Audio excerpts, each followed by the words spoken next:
The overall flavour of the government's response indicated that a lot of weight is being put upon the Canadian Transport Safety Board's peer review of the ATSB, and that was due this month.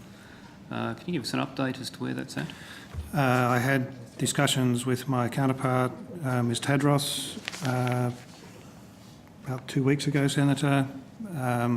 She apologised for the delay. They've been somewhat distracted, as I think I said last time, by their major investigation into a train derailment and fire at Lac Mézinac. And so Ms Tadros's expectation is that the draft would be completed and available for our factual consideration by the end of this month. But she indicated that her fellow board members would require some time to consider a final report before it was released, and so unlikely before the end of June. Okay, so have you seen a draft at this point in time? No. And is that still the anticipated process, that they will give you a draft for comment before the final report is released? Yes, Senator. Will that final report be going to you or to the Secretary or the Minister? It will be published as a TSB report in the normal report investigation processes of the TSB, so it'll be made available on the website. They'll forward a copy to me because it was done at the request of the ATSB, but the main method of publication is on the TSB website. Mm-hmm. You may have covered this before, but who drafted the terms of reference? As I recall the process, Senator,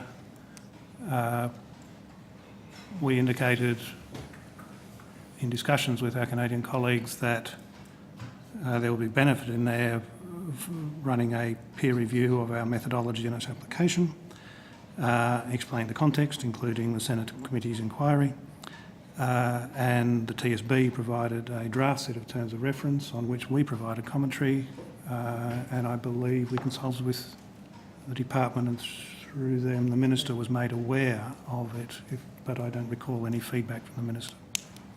So Mr Murdoch, can you throw any further light on who actually approved the terms of reference? I think as Mr Dolan's indicated, the terms of reference were prepared by the Canadian authorities. I certainly, Mr Dolan shared with me the draft of those terms of reference. I certainly advised the then Minister that this was taking place, but only to advise that the process was taking place, not to consult on the terms of reference. They really remain the matters for the Canadian Transport Safety Board. Sure. So Mr Dolan, you've made the comment that clearly the committee's report was an important part of the instigation and drive for that peer review. Can you explain why there was no approach, either to any members or formally to the committee, by the Canadian TSB? As I understand it, Senator, and we have very much left the Transportation Safety Board to run its own process here in accordance with the terms of reference. The TSB assessed that they had enough information from the report of the committee to form their own views and limited themselves to discussions with the ATSB and access to all our documentation. Mm-hmm. Recommendation 8, and I'm aware that, like everything in this report, you're saying you're waiting on the TSB report, but there's quite a body in the response saying that you believe the quality control of ATSB investigation reporting processes is adequate. It's an established quality control process to ensure the veracity of its findings. Bottom line is they failed, Mr Dolan. You acknowledged yourself during that inquiry that the report wasn't up to the standards that you would have expected. What have you done, if you haven't accepted this recommendation, what have you done internally to review the quality control mechanisms of your investigative and reporting processes for this intervening period between now and the TSB report? I and my fellow commissioners carefully reviewed the content and recommendations of the committee's report and considered a range of steps that needed to be taken, including a review of the various steps in our processes, and particularly our quality assurance processes. But the thing to be borne in mind there is that there had been a number of changes that have been made progressively over time since the start of that investigation back in 2009.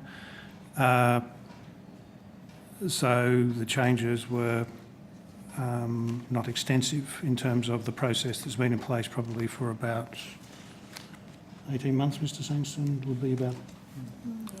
So we've made changes to our process over time. However, it was the full intent of us going to our Canadian colleagues to ask them to cast an external eye on that so we didn't get blinkered in our thinking about our processes and their reliability. Well, speaking of being blinkered in thinking, the response to recommendation 10, I've got to say the committee, and we indicated this in our report, was speechless at the inability or unwillingness to acknowledge that there were factors, broader factors, if you look at Reason's model, particularly here looking at the regulator's oversight, that had an impact on the accident. And in the evidence given at the report, but now also in the advice given to government, to say that there is no significant new evidence that's likely to contribute to the accident, and you go on to list 2 issues, but the issue of the regulator's oversight, which was clearly borne out by the Chambers report, is completely missing in this response. Can you explain how you came to give the government the advice that there was no new evidence when your own process diagram indicates that broader systemic issues like regulatory oversight are important, and yet there was, I think, one line in your report that said that the regulator had oversight, and the clear implication of that line was that everything in that part of the system was correct, and clearly it was not. Can you explain that discrepancy to us? The consideration that the Commission had in arriving at that view was whether there was new information available to us that had not previously been available.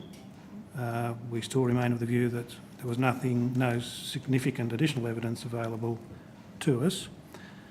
We then assessed whether further work would lead to a benefit to safety in reanalysing and reconsidering the evidence that was already available, and determined that it was not an effective use of our limited resources. Okay, you haven't actually answered my question though.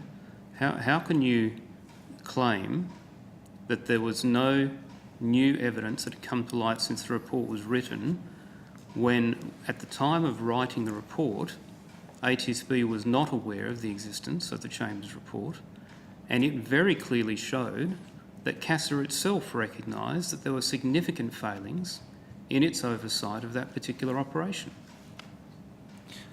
As I think we said at the time, Senator, our view was and remains that the material that was in the Chambers report that was relevant to this investigation was matters that we had considered in the course of the investigation. Well, Mr Dolan, I can't speak for the whole committee, but I can certainly say that that still leaves me speechless that I think you probably can. you can make that comment. And Chair, I'm happy to leave it there.